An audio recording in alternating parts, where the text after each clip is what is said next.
Hey everybody, hope you're doing well. I'm reading this just after a few minutes after the governor of Virginia closed down schools for the rest of the year due to the virus. So parents hang in there. And so just hang in there. I know that things are changing. So hopefully I can continue to do these read alouds and possibly lessons with everybody. Just kind of help us get us through this kind of new time.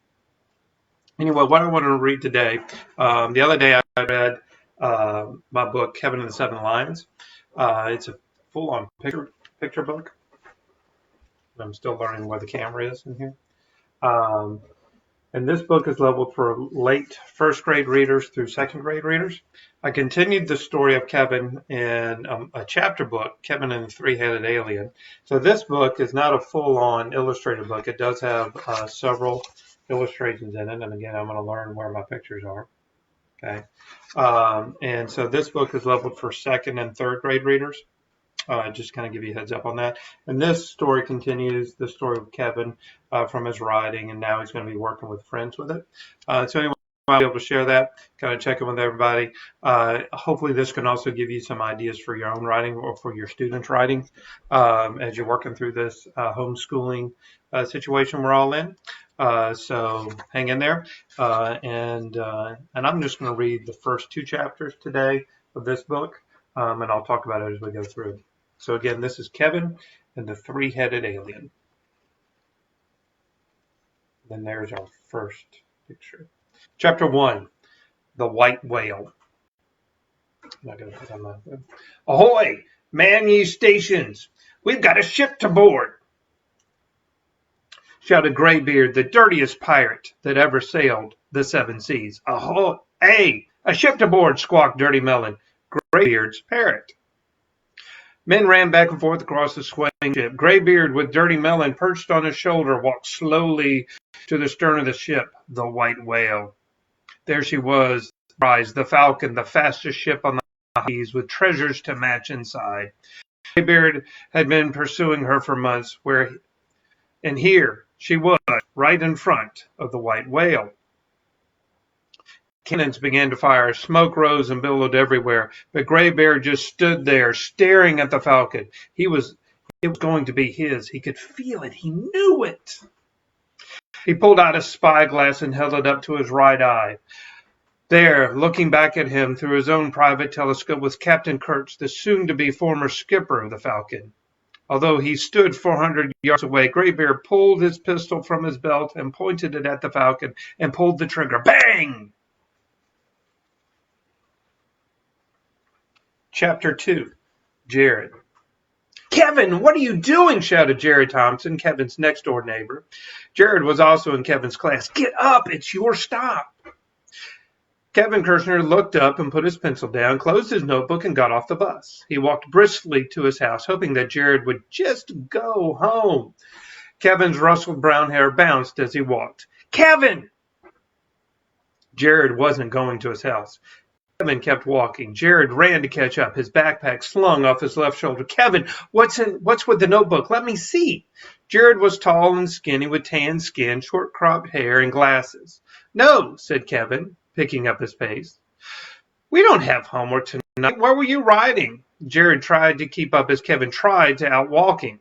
Nothing. Kevin didn't look back. He finally felt safe when he crossed into his own yard, but Jared kept following. Kevin didn't feel safe anymore. Come on, show me.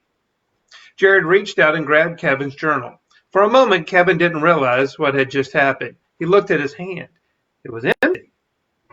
Jared had his journal. Hey! Kevin yelled. He reached for his journal, but Jared had already opened it to the story Kevin had been working on. Kevin stopped. His body wanted to punch Jared, but his mouth stopped him just in time. Jared paused for a moment, shot a quizzical look to Kevin. Are you writing about pirates? He asked. Is this homework? That question snapped Kevin out of fear. It was homework. Mrs. Calvin, his teacher, told him to write down his daydreams. He drove her a little crazy with how often he daydreamed and got distracted in class. The problem was that Kevin's daydreams seemed very real. And once he started writing them down, it was very difficult to stop. I'm in your class, said Jared. This isn't homework. Kevin wanted this conversation to be over. Yeah, it is. I have to write every time I daydream in class. So you daydreamed about pirates?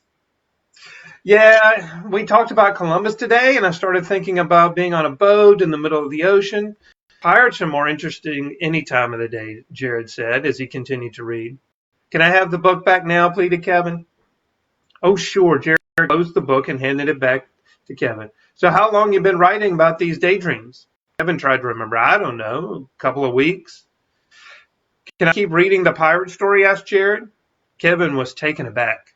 He had never thought about sharing his stories with anyone except his parents and teacher. He was afraid someone would make fun of him.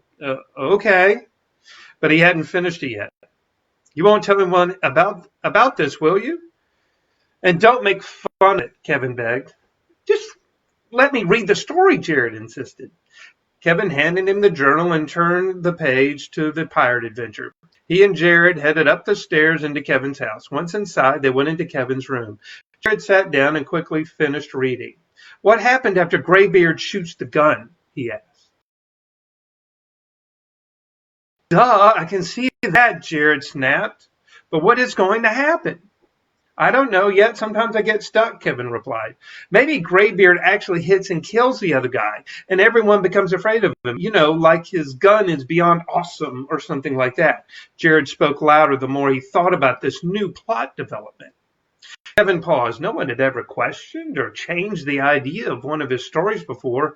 Of course, the only people that had read his stories were his parents and teacher, and they loved everything he wrote.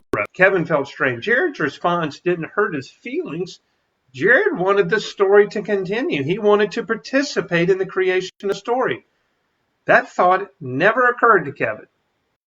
People may actually like his stories. They may actually want to know what happens to these made-up people. At the same time, Kevin felt very protective of his characters. They were his creation, his personal toys.